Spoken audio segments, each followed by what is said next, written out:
fell softly on the day we buried my grandmother, Eleanor Rose, the last link to my mother's family and owner of what my in-laws dismissively called that dusty old junk shop on Main Street. What Rose Antiquities lacked in modern glamour, it made up for in character. 3 floors of carefully curated history that had been my second home since childhood. My name is Emma Taylor, and this is the story of how my grandmother's worthless antique shop turned out to be worth more than anyone could have imagined, in ways that went far beyond mere money. Really, Emma, my mother-in-law Barbara said as we left the funeral, her designer umbrella held carefully away from her expensive suit. You can't possibly be thinking of keeping that old shop. It's taking up prime real estate in the historic district. The smart thing would be to sell to developers. I clutched the shop's keys tighter in my pocket. Grandma Eleanor had given them to me a week before she passed, along with a cryptic message I was still trying to understand. The real treasure isn't always what it appears to be, dear. Sometimes you have to know where to look.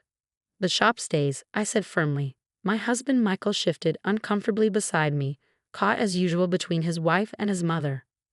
But darling, Barbara persisted, you have a career in finance to think about. Managing a failing antique shop is hardly.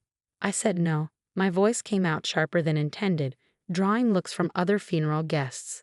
But I couldn't help it. The shop was all I had left of both my grandmother and my mother, who had died in a car accident when I was 12.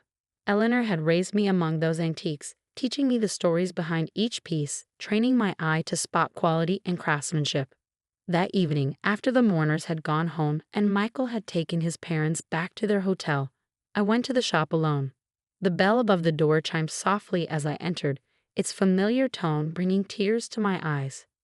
Everything was exactly as Grandma had left it. The Lewis XV chair she'd been restoring still sat in her workspace, the ledger still neat on her desk, the displays still perfectly arranged. I made my way to her office in the back, remembering all the afternoons I'd spent there doing homework while she worked. The old roll-top desk stood against the wall, its surface covered with papers and catalog references. As I began sorting through them, a leather-bound book caught my eye. It wasn't one of the shop's regular ledgers. This one was older, its pages yellowed with age. Inside, in my grandmother's elegant handwriting, was a catalog unlike anything I'd seen before. Each entry detailed not just items and prices, but complex codes and references I didn't understand. Some entries had stars next to them. Others have letters that seemed to correspond to nothing in the shop's inventory. "Oh, Grandma," I whispered, "what were you up to?" A knock at the shop's front door made me jump. Through the glass, I could see Dr. Marcus Chen from the university's history department, one of Grandma's regular customers and closest friends. "I'm sorry to disturb you, Emma," he said when I let him in. "But Eleanor asked me to come. She left something for you with me to be delivered after." He handed me an envelope, thick with what felt like a key inside. "She said you'd need this once you found her special ledger." My hand trembled as I opened it. Inside was indeed a key, old, brass, intricately carved, and a letter. "My dearest Emma, if you're reading this, then you found my real inventory book, and Marcus has kept his promise to deliver this key. What I'm about to tell you must be kept secret for now. There are people who wouldn't understand what I've spent my life protecting. Rose Antiquities isn't just an antique shop. It's a safe house for some of history's most significant lost treasures. Your grandfather and I started this work in 1962, helping European museums recover artwork that had been stolen during World War II. Over the years, it evolved into something bigger. The coded entries in my ledger, those are the real items, hidden in plain sight among the regular inventory. The stars mark pieces that museums and collectors have been searching for decades. The letters correspond to their true provenance. But you have to be careful. There are people who have suspected what we do, the Carmichael family in particular. They've been trying to buy the shop for years, not for the real estate, but because they think they know what's hidden here. The key opens a hidden room in the basement. Take Marcus with you when you go down. He knows about some of the pieces, and you'll need his expertise to understand the full scope of what's there. I'm sorry I couldn't tell you this while I was alive. It was safer for you not to know. But you're ready now. You've always had the eye for it, even as a child. Remember when you spotted that fake Tiffany lamp at the Anderson estate sale? You were only 10, but you knew something wasn't quite right about the glass work. Be careful who you trust, and whatever you do, don't let anyone pressure you into selling, especially not the Carmichaels. All my love, Grandma Eleanor. P.S. That Louis XV chair I was restoring. Look under the seat cushion. The papers there will explain everything about the Vermeer. I looked up at Marcus, my mind spinning. The Vermeer? As in Johannes Vermeer? The Dutch master? He nodded gravely. Perhaps we should check the basement before we discuss this further. The walls here, they have ears. Just then, my phone buzzed.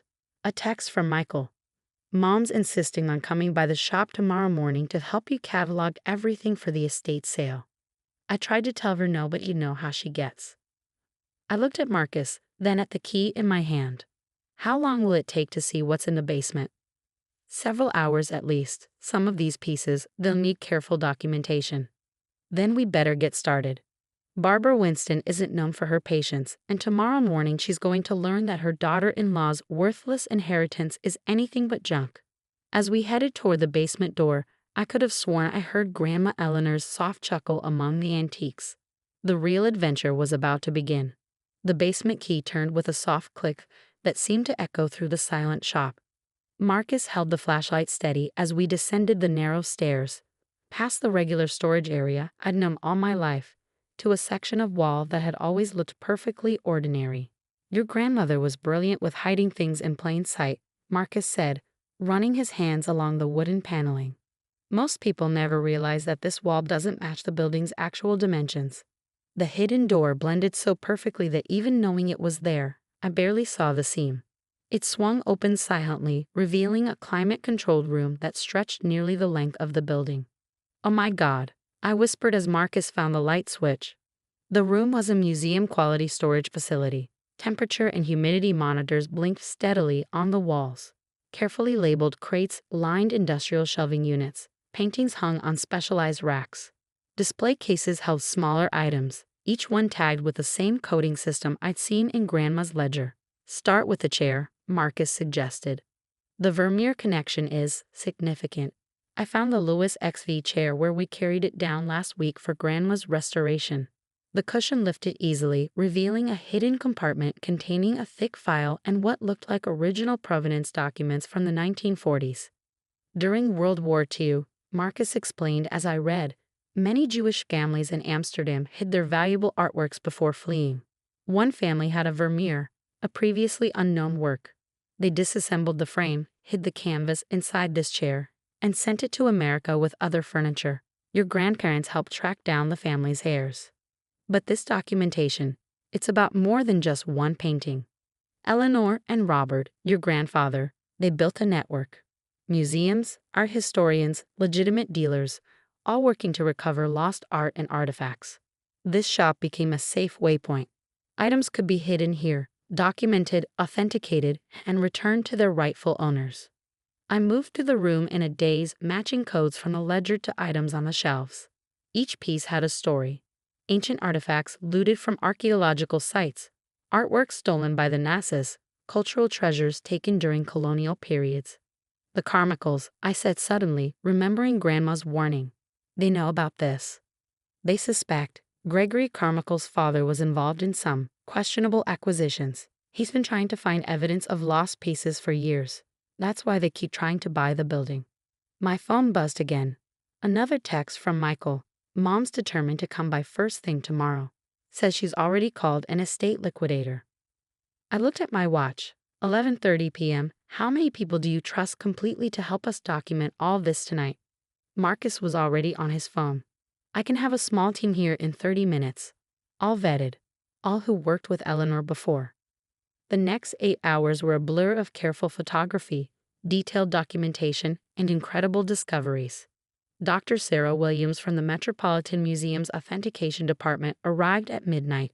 Professor James Chen, Marcus's brother, from the Smithsonian joined us at 2 a.m. Each new finding left them more amazed. "This Buddha statue," Sarah whispered, examining a seemingly modest bronze figure. It was looted from a temple in Myanmar in 1945. Museums have been searching for it for decades. "The provenance papers are all here," I said, checking the ledger. Grandma was helping the temple reclaim it. James was carefully examining a collection of Native American artifacts. These were stolen from a reservation museum in 1972. The tribe has been trying to recover them ever since. By 7 a.m., we had preliminary documentation of over 200 significant pieces. Their combined value was staggering, but more importantly, each item represented a piece of history that could finally be returned to its rightful owners. At 8:30 a.m. sharp, the shop's bell chimed. Barbara Winston's voice carried down the stairs. "Emma, we're here to help you start clearing out this mess." I met them in the main shop area, where Barbara was already placing post-it notes on pieces she deemed salvageable for the estate sale. Michael stood awkwardly by the door while his mother took control. "I've called Harrison's auction house," she announced. "They can clear everything out by next week, though honestly most of this should probably just go to Goodwill." "That won't be necessary," I said calmly. "I've already had the inventory evaluated." "Oh, honey," she laughed, "I know you're attached to your grandmother's little collection, but we need to be realistic about Mrs. Winston." Sarah Williams appeared from the basement stairway, her Metropolitan Museum ID badge clearly visible. "I'm Dr. Williams, head of authentication at the Met. We're going to need you to step away from that salvageable piece you just tagged. It's a 15th century Italian devotional piece that was looted from a church in Florence in 1944. Barbara's hand jerked back from the small wooden panel as if it had burned her. What? "Emma," James Chen called from the basement door. "The Smithsonian's director is on FaceTime. He'd like to discuss the Native American artifacts." Michael found his voice first. "Emma, what's going on?" I held up Grandma's ledger. Rose Antiquities wasn't just an antique shop. It was a safe house for recovering stolen art and artifacts. Grandma and Grandpa spent 50 years helping return lost treasures to their rightful owners. But that's impossible," Barbara sputtered. "Eleanor was just a small-town antique dealer." "Actually," Marcus said, emerging with a familiar-looking folder, "she was one of the most respected art recovery experts in the world. She just preferred to work quietly." He opened the folder, revealing newspaper clippings dating back to the 1960s, stories of mysterious recoveries of lost artworks, each one mentioning an anonymous American source. "The shop stays," I said firmly, "and the work continues." Just then, the bell chimed again. Gregory Carmichael strode in, his usual air of entitled confidence firmly in place. "Ah, Emma, I heard about Eleanor's passing. I have some papers for you to sign. A very generous offer for the property." "Mr. Carmichael," I smiled, channeling a bit of Grandma Eleanor's steel. "I believe you know Dr. Chen from the Smithsonian." He was just cataloging some interesting pieces, including several that match the descriptions of items your father acquired under questionable circumstances in 1965. The color drained from his face. Beside me, I felt Michael step closer, finally understanding what side of history he needed to be on. The next few months transformed everything. The shop's public face remained. We still sold legitimate antiques to regular customers. But now Michael helped me manage the more complex operation below, carrying on Eleanor and Robert's legacy of returning lost treasures to their rightful owners. Barbara stopped coming by the shop. The one time she did visit, she happened to be there when we returned a medieval manuscript to a small monastery in France. The abbot's tears of joy as he reclaimed his order's lost treasure seemed to finally help her understand that some things are worth more than their sale value. Last week, I found a letter I hadn't noticed before, tucked into the back of Grandma's ledger.